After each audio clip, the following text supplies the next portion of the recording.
আলহামদুলিল্লাহ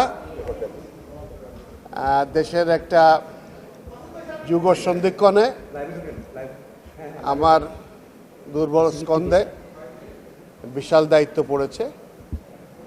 আমি সেটার ভার মেটানোর চেষ্টা করব ইনশাআল্লাহ আমার সাধ্যমতো, এবং অতীতে যেভাবে কাজ করেছি সে একইভাবে কাজ করব ইনশাআল্লাহ।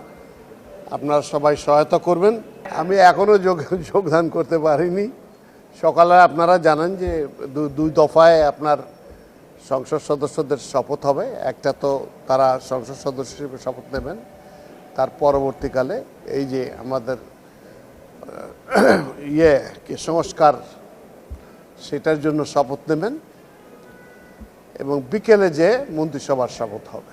তো সেটারই ব্যবস্থা করার জন্য আমরা এই মুহূর্তে উঠে পড়ে লেগে আছি ক্যাবিনেট ডিভিশন। তো আমরা ইনশাআল্লাহ যখনই আরও ডিটেলস আসে আপনাদেরকে জানাব। এটা কতজনের মন্ত্রিসভা হবে সেটা ওনারাই ভালো বুঝবেন। আমাদের একটা প্রিপারেশন থাকে, তারপরে কম বেশি হতে পারে সমস্ত কিছু।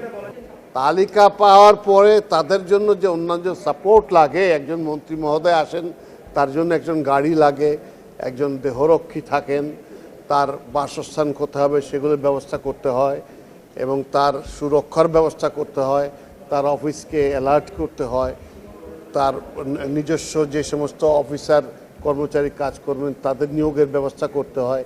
এই সমস্ত কিছু দেখতে হয়। অবশ্যই সরকার সবসময় প্রস্তুত থাকে, সরকার ফেল করে না।